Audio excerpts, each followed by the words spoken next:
Welcome back, everybody, to the Tennessee Titans franchise here on Madden 23. Today, we're going to be playing our Week 9 matchup against the defending Super Bowl champion Buffalo Bills, and we've also got a prospect profile as well today. Last episode, we lost to the Steelers, pushing us to 4-3 on the season, and we also went over the trade deadline, where we were very active, most notably making the tough decision of trading away defensive lineman Jeffrey Simmons to the Los Angeles Rams. It was not an easy move to make because Simmons is a great player, but ultimately I did not want to re-sign him for his asking price, and we got a really nice return, acquiring the Rams' first-round pick in this year's draft, as well as next year's draft, along with wide receiver Allen Robinson, who we ultimately cut because he's bad, old, and expensive. The trifecta. To replace Jeffrey Simmons, we traded Elijah Molden to the Patriots for Christian Barmore, a win-win for all parties. There were some big moves around the league: Darren Waller to the Commanders, Dexter Lawrence to the Ravens, DeAndre Hopkins to the Lions, and Chidobe Awuzie to the Dallas Cowboys. So quite an exciting trade deadline, bringing us here to the second half of the season. Today we're going to be doing a prospect profile, and we will be covering the running backs in this year's draft class. Normally I do all the skill position players together, but we're only doing running backs today, and you'll see why in a little bit. But first, I want to go over our roster at running back because it's an interesting situation. We have Derrick Henry as the starter, who's really good. But he's getting older. He's going to be 30 next year. He's on the last year of his contract, and statistically, he has regressed this season. And he was a player we discussed moving at the deadline, but I ultimately didn't feel it was worth it. Even if Derrick Henry does stick around for a little while longer, I think it would be a smart idea to maybe draft another running back to replace him. And if we don't re-sign him, then obviously we're going to need a replacement. We do have some interesting young guys below him. The undrafted rookie Alec Bostic has played well. Rocket Reddick has missed most of the season, but he was fully healthy for the first time last week against the Steelers, and he looked pretty good. He had a really nice touchdown run in that game, and Reddick does have the future starter tag. I don't know if I'm convinced that he can be a future starter. I think he's going to be a really good sort of change of pace number 2 back, somebody who can be explosive behind a starter like Derrick Henry. So I don't think he's ever going to be a full-time back, but I do really like him for his role going forward. So the reason why I'm only doing running backs today is because this running back class is historically good. This is one of the all-time great draft classes for a position group I've ever seen. It reminds me a lot of the 2017 running back class. Here are some of the names in it. A lot of all-pro caliber players, and this doesn't even include guys like Chris Carson, Deontay Foreman, Jamal Williams, Kareem Hunt. Unbelievable class, and I think the 2024 one right here could rival it. Currently, there are 3 first-round projected running backs, and that starts with Elijah Bryant from the University of Florida. There are probably about 5 or 6 running backs in this class who could make the case to be the top back amongst the group, but for now, I think it's Elijah Bryant because of what he brings in the passing game. He's definitely the best receiving back in this class. He may not be as truly explosive and dynamic as some of the other running backs at the top of this list, but his pass-catching ability is really good, along with the fact that he's a tough, sustainable runner. 6'2", 195 pounds. He's got really good build. This is a guy who's not going to mosey around in the backfield. He's going to fight for tough yardage. He's going to be very durable at the next level. So you add that along with his ability in the pass game, and there's no reason to think he can't be another Alvin Kamara type of player. He's been dominant for Florida the past couple of seasons, finishing in 6th place last year in the Heisman vote, finishing first amongst all players in scrimmage touchdowns. This year, statistically, he's been a little bit worse, but that's because Florida's got a really good new quarterback, so it's not really his fault. I'm not sold he's going to be the number 1 back, mainly because of all the really good players behind him, but Elijah Bryant is the modern star running back, and I think he's going to be great. There's a really good case for a guy like D.R. Antoine to go ahead of him. D.R. Antoine has been unbelievable this season for Rutgers. Against Memphis, he had a Heisman-esque performance with over 300 all-purpose yards and 5 touchdowns, and he quite frankly dominated in that game against Memphis, and he's been dominant for a few seasons at Rutgers. In terms of explosiveness and playmaking ability, I don't think there's a running back in this class that is more dynamic with the football in his hands than D.R. Antoine, which obviously says a lot because, again, this running back class is unbelievable. I have a hard time thinking Antoine will fall out of the first round just because he's such a weapon with the football in his hands, and as a pure runner, he probably has a higher ceiling than a guy like Elijah Bryant. He doesn't necessarily have the build that Bryant does. He's not quite as good as a receiver, although compared to some of the other backs in this class, I think he is an above-average receiving option. But, I mean, this kid's just a total weapon. And, I mean, the Rutgers team as a whole really just revolves around him. So he's one of the most valuable players in college football, and I think he can completely change an offense at the next level. So if you have Dr. Antoine on your team next year, you're going to be sitting pretty, because I think he's got a chance to be one of the 5 to 10 best running backs in the NFL as a rookie. And then from there, the sky is the limit. I think this kid is one of the best pure runners out of college I've seen in a while. But those two are not the only projected pure first-round running backs, because we also have Brody Kluge out of Florida State. Kluge, I think, is slightly worse than the top two guys, but this is another special prospect. He has led this Florida State offense the past few seasons. Another truly explosive and dynamic football player. He's not the biggest guy, 6 foot 199. He does have a pretty good build and pretty good play strength, which certainly goes to his advantage. He's a really smart runner. He knows how to find open holes, and he doesn't lose yards too often. So I think he's going to be really pro-ready. I don't think he has the ceiling that Dr. Antoine or Elijah Bryant has, but he is still a very special player. As we go into the fringe first-rounders here, we look at Kason McDaniels out of Texas A&M. The Aggies have been pretty disappointing the past season and a half, but certainly not at the fault of McDaniels, who is one of the most dynamic playmakers in the SEC. This is somebody who's pretty much carried the Texas A&M offense over the past couple of seasons, and a guy who I think can be a bell cow back very early on in the National Football League. Only 5'10", but he's 210 pounds. He plays big, he plays strong, but he's also super dynamic and super fast. He's got great acceleration, really solid speed as well. This is a very well-rounded back with excellent ball carrier moves, somebody who, again, is a super dynamic playmaker. So this is another player who most seasons I think would be the consensus RB1, but again, since this running back class is so good, he's going to be the 4th or 5th running back off the board as a possible fringe first rounder. Kobe Henderson is one of the more interesting players in this draft class, because a year ago, I think he would have been in the conversation for RB1, and he still is.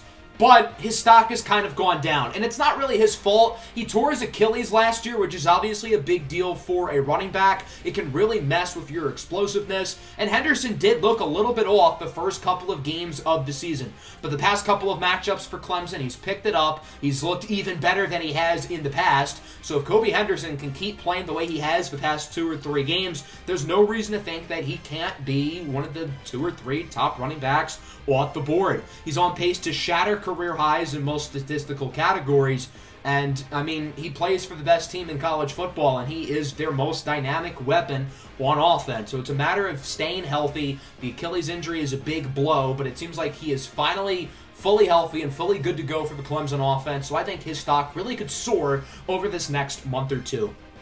Next up, we get to the Alabama duo, Kyle McCloskey and Quincy Murphy, who are right next to each other. This duo, instead of thunder and lightning, which is what you look for in a running back pair, these guys are thunder and thunder. I mean, 2 downhill power runners. As we start with McCloskey, I think he's a little bit better of the 2. I think he's a slightly bit more well-rounded, and I think the ceiling for him is higher. I think he's a little bit more explosive than his counterpart, Quincy Murphy, who we're going to get to in a minute. McCloskey is the engine of the Alabama offense. He's the most important player on that team, someone who can break off a big run, and he's also somebody you can trust in short yardage situations as well. Not a phenomenal receiver, but he has really improved in that regard this season, which says something because Alabama's not really a pass-heavy team. So, again, he'd be RB1 most years, but since this draft class is so loaded, he's not.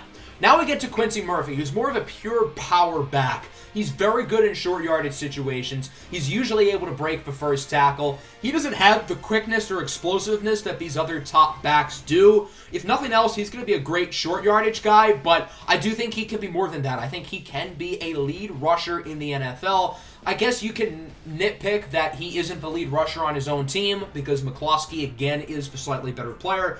He doesn't really add much value in the pass game either, but as a pure downhill runner, he is nasty. You are not going to want to get in his way if you're on the other side of the football. So I think he'll probably be a day 2 pick when it's all said and done. Noel Hilaire is a guy who's really broken out for the Oregon Ducks. Oregon has a dynamic offense. They have a great young quarterback, but you need to have a good run game in college football, and Noel Hilaire certainly provides that, not just as a runner, but somebody who can make plays in the pass game. He's not the biggest back, he's not the strongest guy, maybe not the player you would trust on the goal line, but put him in open space, nobody's going to catch him. I mean, this is a dynamic athlete who can make plays. He is super quick and super shifty.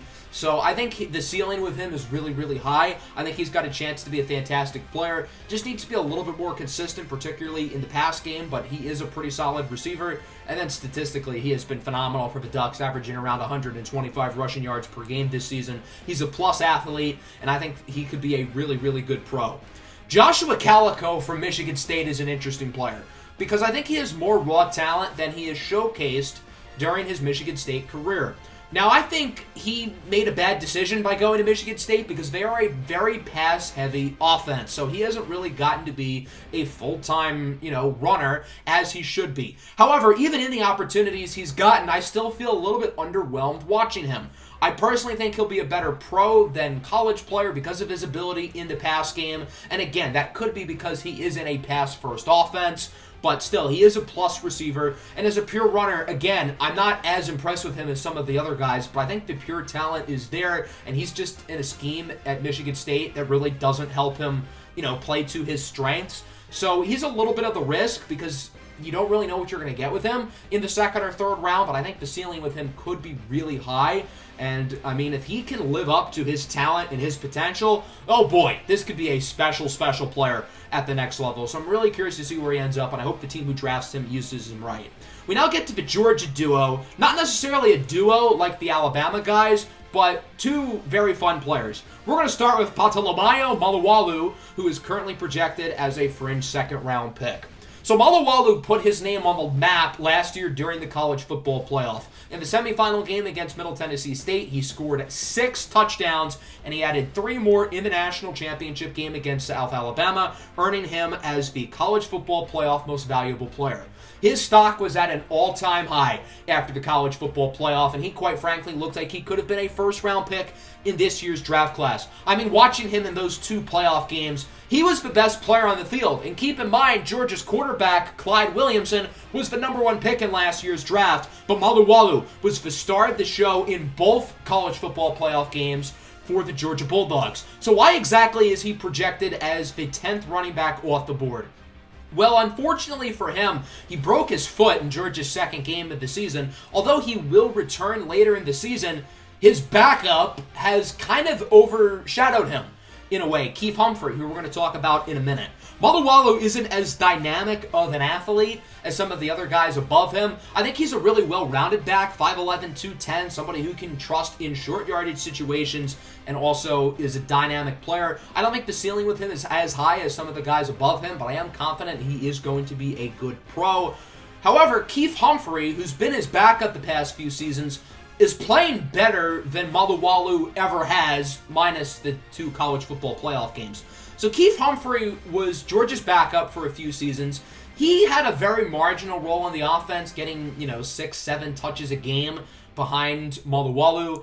Once Malawalu got hurt, Keith Humphrey got his chance to shine, and he has not looked back. I'm really curious to see what Georgia's going to do with the backfield when Patalomayo Malawalu comes back, because right now Keith Humphrey is too good to not be getting touches. Through the first 6 weeks of the college football season, Keith Humphrey is the odds-on favorite to win the Heisman Trophy. Do I think he's going to end up winning it? No, probably not, because Malawalu's return is certainly going to dig into his touches, but he has been fantastic this year for the Georgia offense. Again, he's not overly dynamic, just like Malawalu. I think the 2 Georgia teammates are pretty similar players in the sense that they're very well-rounded, maybe not elite athletes, and they don't have elite explosiveness, but they're smart, powerful runners who can really make plays. So I'm curious to see what Keith Humphrey's role is going to look like when Patalomayo Malawalu returns, and I think both of these players could see their stocks go way up or way down.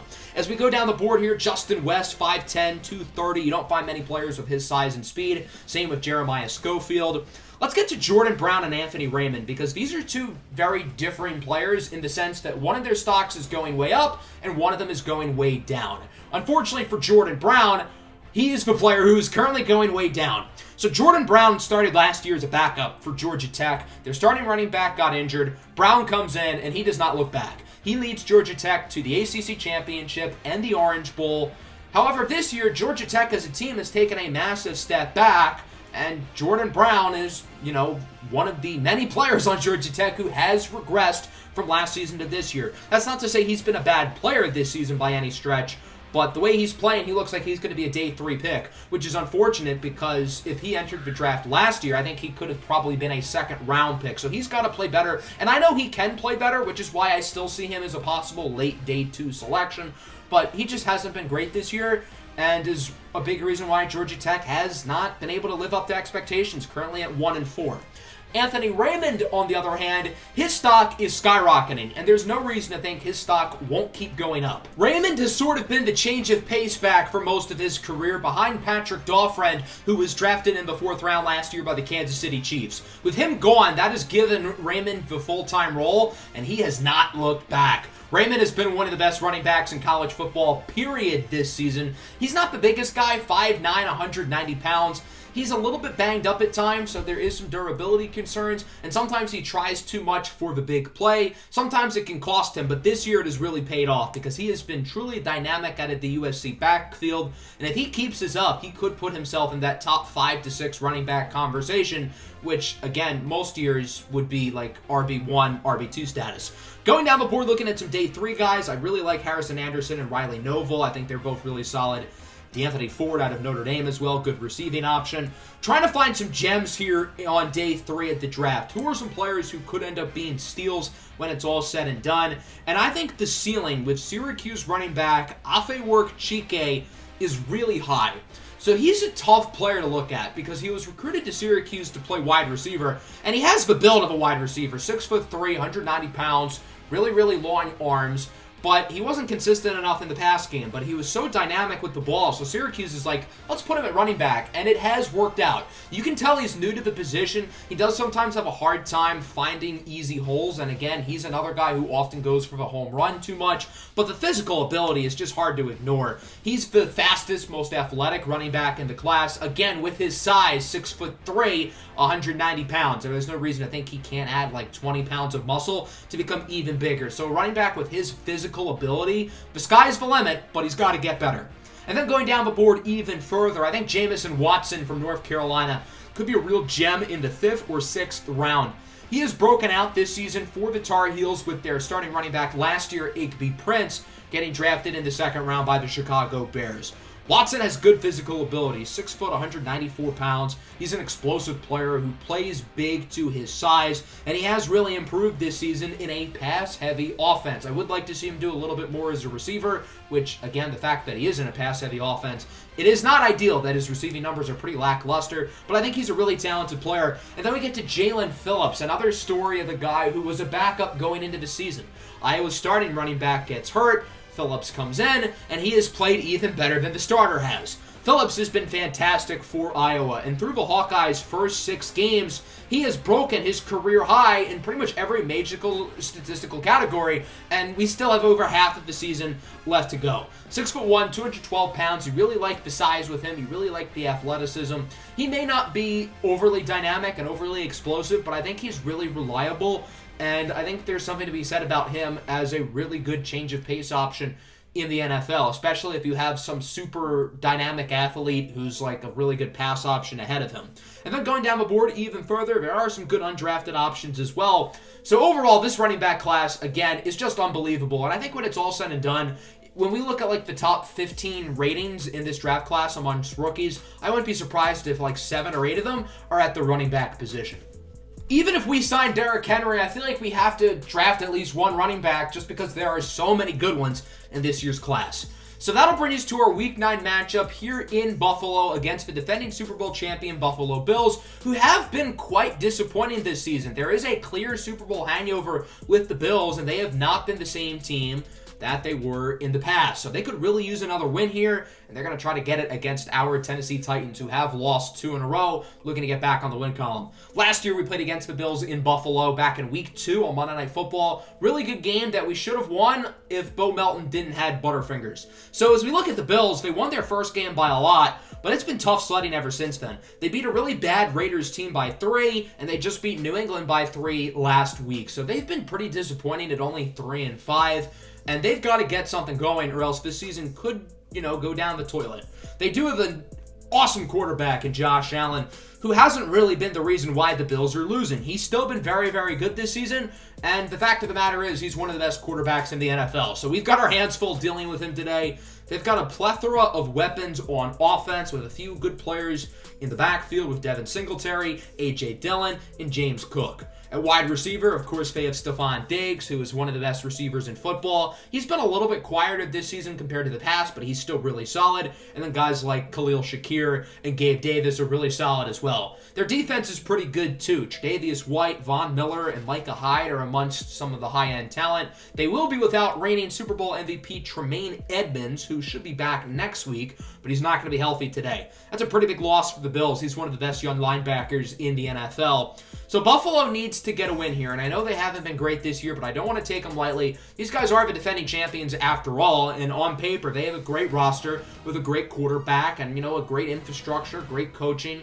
So this is going to be a tough matchup, especially on the road. We know Buffalo is a very hostile place. Bills Mafia is quite the loud fan base. So let's get into it. Hopefully no tables will be broken today. Buffalo will open up with the football. 1st and 10 at the 30. Josh Allen with a play-action fake. Under pressure. Heaves up a prayer and he is intercepted.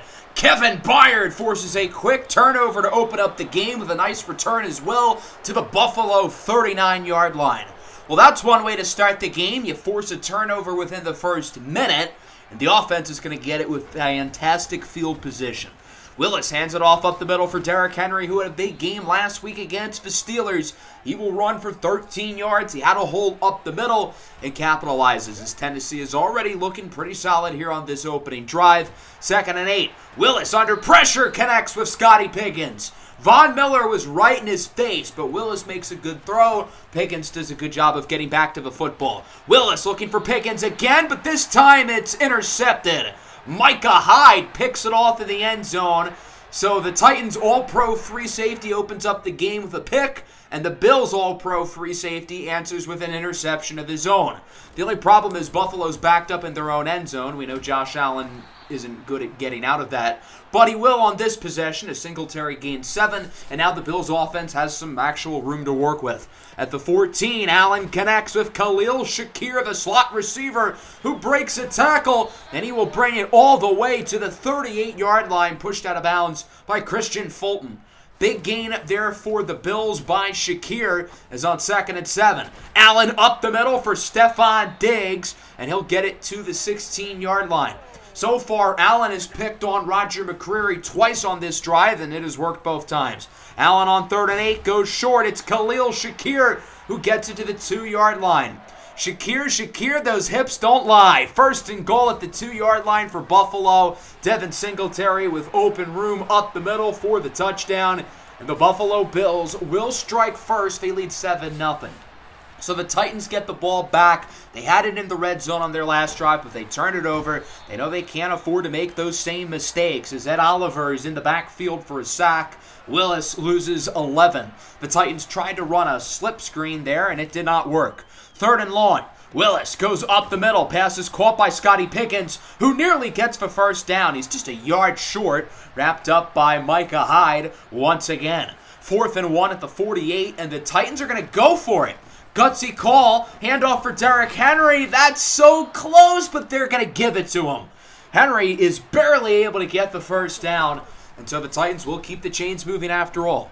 2nd and 6, short throw up the middle for Treylon Burks. He'll gain 13 yards. Good play by the Tennessee offense, and that'll wrap up the first quarter. Through one quarter, it's been an interesting one in Buffalo as the defending champs lead 7-0. Titans start off with an early 3rd and 8. Willis goes up the middle and is just shy of the yard to gain, making it a 4th and 1 at the 4-yard line. Going to be a tough decision here for the Titans, but after failing to score last drive into the red zone, Tennessee feels like they just got to make sure they can get their points. Derrick Henry barely converted a 4th and 1 earlier on this drive, so they're going to make the field goal here with Randy Bullock. Barely goes in, but it does, and it is now 7-3. 2nd and 10 here for Buffalo. Allen up the middle. Pass is caught by Devin Singletary. He gets it to the Tennessee 31. Bills having another nice drive. So far, Buffalo really hasn't leaned on big plays. They've gone for solid runs, an intermediate passing game, and it's all working. Devin Singletary up the middle gets it to the 2-yard line. Big start today for Singletary, and now the Bills are going to look to make it a 2-score game. First and goal at the 1. Allen looks to throw it short, and it is caught for a touchdown by Gabe Davis. And the Bills are now on top 14-3. Titans got to be able to find the end zone. They've been in the red zone twice today and only had 3 points to show for it. Willis on first down under pressure, and he is sacked. Von Miller and Gregory Rousseau are both there, getting half a sack each. After making up most of the yardage, it's a 3rd and 3, and Henry is stuffed in the backfield for a loss of a yard by Ed Oliver. So the Titans are going to have a 3 and out. They'll be forced to punt it, and the Bills get it back, looking to really dig into this big lead. 2nd and 2, Allen goes short. Pass caught by Khalil Shakir. He'll get it to the 38-yard line. Buffalo doesn't seem to be in too much of a hurry. They did just call their first timeout, however. They still have 2, along with a minute left to go at their disposal. Play action fake here for Allen. Scrambles with it. Heaves it up, and it is caught by Gabe Davis, who's out of bounds at the 10. The Titans perfectly executed that play. They had pressure. Almost everybody was covered. But Davis gets a slither of space, and that's all they need. First down at the 10. Allen scrambling with it. He's going to look to run it at himself, and he will. Josh Allen with a touchdown. And this has gone downhill quickly for the Titans, who are now down 21-3, trying to get some more points before the end of the half. So Tennessee will get the ball back. First play of the drive. Willis looks to throw. It goes up the middle for Scotty Pickens, who gets a solid gain, but he fumbles the football, and it's picked up by Tre'Davious White. This game went from going poorly to now spiraling out of control into a possible blowout. As we look at this replay again, that football is clean out. That's a fumble. The Bills are already up 21-3, and they can add even more to their lead. 3rd and 5, short throw is caught at the 14-yard line. Buffalo calls their final timeout, so they got to make sure this goes in the end zone or out of bounds. 1st and 10 from the 14-yard line. Allen looks to throw it, and he will go short for Lord knows what reason. It's caught by Singletary. I don't know if Buffalo's going to have enough time to run another play. Will they? They will. All right, Buffalo has one play, and Allen throws it to the sideline for Shakir. Again, a very questionable read by Josh Allen. And so that'll wrap up the first half. It has mostly been a disaster for the Tennessee Titans, who trail 21-3. Really, after the Kevin Byard interception 30 seconds into the game, pretty much nothing has gone right. I will say the Titans are a much better second half team, but not great. Let's take a look at our halftime report, starting with one of the Titans' division rivals, the Jaguars, hosting the Cincinnati Bengals in what has been an offensive, high-scoring game so far.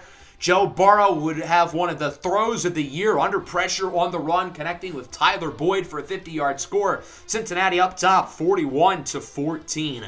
The Bengals started the season 0-3, including that utter choke to the Tennessee Titans. I'm pretty sure Cincinnati, ironically, was up 21-3 in that game, the same score that Buffalo has now. The Thursday night game was between the Jets and the Patriots. Damian Harris fantasy owners would rejoice on this night, as Harris would run for over 100 yards and 3 touchdowns, leading the New England Patriots to the victory 38-24. The Patriots were one of the highest seeds in the AFC last year, and it looks like they will be once again, currently 6-2. The New York Jets, meanwhile, fall to 6-3. It looks like these two teams are really going to be fighting for the AFC East, and everybody would have expected Buffalo to be at the top. And then finally, down in the Bayou, the Cardinals facing off against the New Orleans Saints, who are rocking their throwbacks today. It's been a pretty fun game. New Orleans would take the lead late with a touchdown pass from Jameis Winston to Michael Thomas.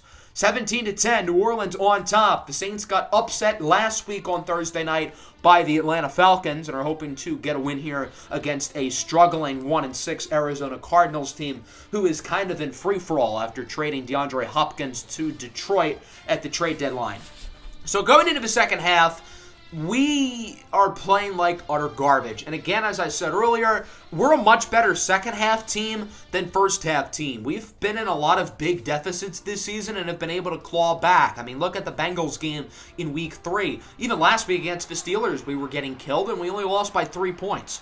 So this has to be the drive where Tennessee figures some things out, as it's a handoff to the rookie A.J. Redico out of Auburn. getting some increased snaps with Mecole Hardman getting injured earlier in the game. Of course, for one time, the Titans start the drive off right. They get called for a hold on the rookie guard, Sekou Bateau. Now a 3rd and 7 from the 28-yard line here for Tennessee. Malik Willis looks to throw it, backs up in the pocket, and misfires for Robert Woods. That's Willis' first incomplete pass since the interception. He's been really efficient today, but that was a pretty bad miss. So the Bills would get it back. They're still up by 18 points. Allen on first down looks to throw it under pressure, and he is sacked. Harold Landry in the backfield. He now has 7.5 sacks on the year. Christian Barmore as well, sending some pressure up the middle. You may notice Fletcher Cox is not in the game. He got hurt as well. So even though the score is bad, the injuries are bad too for the Titans, but they will get a nice play here off of the interception by Caleb Farley, who brings it all the way to the 19-yard line. A huge play by Farley, his second interception of the season. And so the Titans are going to be starting this drive with great field position and an opportunity to put themselves back in the ball game. First down, handoff for Derrick Henry. He will slip by blockers, breaking tackles, and he is in for a touchdown. A short one-play drive for the Titans as Derrick Henry rocks the baby. And Tennessee finally finds the end zone for the first time today, as it is now 21-10 off of a great run by Derrick Henry, who's been quiet, not bad, but quiet today. He hasn't been inefficient. He just really hasn't had many big runs either. 2nd and 3 at the 37 now for the Bills. Singletary with open room. The Titans' front seven today has just been atrocious. I mean, the Bills have had passing lanes up the middle. Buffalo's run blocking has been dominant. Tennessee's got to have an answer at the line of scrimmage because right now they don't. Another nice run by Singletary. He'll gain 15 yards, continuing to run it all over the Titans' defense. From the 18-yard line, about halfway through the third quarter, Allen goes short. Pass is caught by Gabe Davis, and he is in the end zone for a second time today. Buffalo knew they needed to respond and score some points, and they do. It doesn't look like Buffalo's going to let Tennessee try to make a comeback, but there's still time. We'll see if the Titans can get another good drive going as Willis connects up the middle with Scotty Piggins, who will bring it to the 48. Pickens had a bad fumble in the first half, but the Titans know they still got to keep giving him the football. Here's Robert Woods, the former Bill, evading tackles to the 24-yard line as Tennessee's pushing it well. 2nd and 10 at the 11. Willis under pressure, and he is sacked by Gregory Rousseau. Malik Willis kind of panicked. There was nobody open.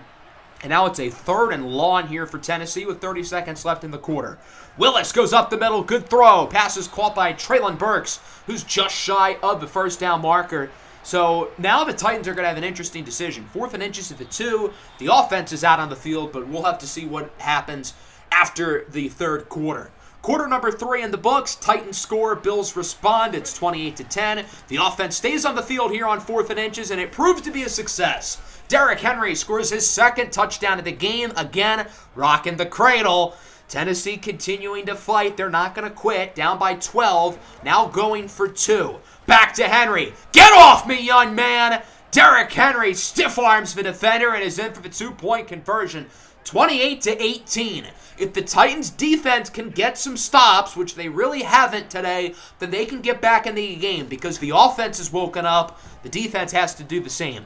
Allen up the middle. Nice play for Stephon Diggs, who's been pretty quiet today. The Titans defense has done overall a pretty good job with Diggs, but that's led other guys like Gabe Davis and Khalil Shakir to really play well. 3rd and inches, another good run by Singletary. I mean, right now, the Titans' front seven just looks soft. The linebackers aren't stepping in and making plays on the ground game. The defensive line isn't clogging rushing holes. I mean, it's been bad. And then the intermediate passing game as well. There's Dan Arnold gaining around 12 yards. The Titans have just not been able to stop anything from 10 to 20 yards out. 2nd and 3. Allen under pressure goes to Stephon Diggs for the touchdown. And the Bills are back up by 3 scores with a little bit over 5 minutes to go. The Titans' defense hasn't been clutch today, but their offense has, and they're going to need another nice drive to stay in the game. 3rd and 14. Willis fits it into the hands of A.J. Redico, who gets around 10 or 11, but we do have a flag, and it looks like Tennessee's going to get some additional yardage, a roughing the passer on the quarterback. Von Miller with the late hit, and the Titans now have it at the opposing 44-yard line. The Bills are playing full prevent defense. They've got 3 safeties back, so that means the Titans are really going to focus on the intermediate passing game as Scotty Pickens brings it to the 26. 2nd and 10, Willis under pressure, and he is sacked by Von Miller. 3rd down and 19 now. Willis looks to throw it. The crowd on their feet as he will go short for Treylon Burks, and he'll gain around 14 yards. So now it's a 4th and 5 at the 21. Again, Tennessee has no choice but to go for it. Willis says, F it. I'm going to lob it to the end zone, and the rookie comes down with it. Scotty Pickens puts Kaiir Elam on a poster, and the Titans are once again only down by 10. They still need a miracle, but it's not out of the question. Willis trusts the first-round rookie to come up and make a play, and Scotty Pickens makes a play. The defense hasn't been clutch at all today. The Titans don't trust him to get a stop, so they're going to go for an onside kick. Holy hell, that was a bad onside. Dan Arnold picks it up with ease. That might be the worst onside kick I think I've ever seen in my entire life. So the Bills have it back. They're trying to chew some clock. 3rd and 6 at the 30. The Titans have used their timeouts on 1st and 2nd down. They have one more that they're probably going to use here unless the Bills look to throw it, which they do. Allen, under pressure, looks to pass it, goes downfield, and it is incomplete, nearly picked off. So that'll bring out the field goal team. It's a 47-yard attempt here for Bart Kluterman, the rookie out of Wisconsin, and the kick is up, and it is blocked! Cardell Simpson got a hand on it! Simpson's going to pick it up, and he's got nobody in front of him. A scoop and score for the rookie, Cardell Simpson, and the Titans are only down by 1 score. Cardell Simpson's been the unsung hero in the second half. Roger McCreary was getting cooked in the first half. He was benched for Cardell Simpson, who's been playing great in the nickel, and now he makes a huge play on special teams. Tennessee again goes for an onside kick. My God, that was even worse than the first one. So the Bills are going to get it back. Now, Tennessee still has 2.5 minutes and 1 timeout, only down by 3 points. So again, the game is not exactly over, but if the Bills chew clock properly, then they should be able to win the game. As on 1st down, it's a pass, caught for a gain of 8. Titans forced to use their final timeout. So now if the Bills get a 1st down here, that would bring us to the 2-minute warning, and thus all the Bills would have to do is kneel out the clock. So a 1st down will end the game. 2nd and 2, handoff for Singletary, and he is short of the yard to gain, and that'll bring us to the 2-minute warning. This is it, 3rd and inches. The Titans' defense hasn't been good today, but they've been able to stop the Bills in terms of chewing the clock. They need one more stop, and it's not going to happen. Devin Singletary gets the 1st down to the 21-yard line, and that is your ball game. The Buffalo Bills survive. They will hold on here against the Tennessee Titans, 35-32. This Titans team does not quit. They continue to fight until the end of the game, but that does not excuse the fact that in the first half, the Titans played like utter garbage. This team needs to do a better job of setting the tone early in games because they found themselves in big holes in the second half. And yeah, they've been able to have a few really big comebacks like the Cincinnati game, but in this one, they couldn't overcome it in the second half despite a great fight. So I think the defense is really what lost us the game because the offense was good in the second half. Buffalo went 7 of 8 on 3rd downs. That's inexcusable. Josh Allen had a great day. Really, any pass within 15 yards for the most part was a success for the Bills. As for Malik Willis, I thought he was pretty solid. I know the interception early was bad, but other than that, I thought he was pretty good. He was really efficient. Devin Singletary was great. Derrick Henry only had 9 touches, but he did score twice. In the receiving game, Khalil Shakir had 7 catches in the first half, but Cardell Simpson shut him down afterwards. Gabe Davis and Scotty Pickens were amongst the other standouts. And then defensively, again, we didn't send pressure. The run game wasn't good. We did have a couple of interceptions with Fairley and Byard. And, of course, Cardell Simpson was great today. 8 tackles, 1 for a loss. He was shut down in coverage. Josh Allen did not throw his way. And, of course, Simpson also had the blocked field goal and scoop and score. So we do have a couple new injuries. McCole Hardman pulled his groin. Fletcher Cox tore his labrum. They'll both be out the next 3 games. So, obviously, guys like Piggins, Burks, and Woods are going to need to step up at receiver. I'm excited to see more A.J. Redico, our 5th-round rookie out of Auburn.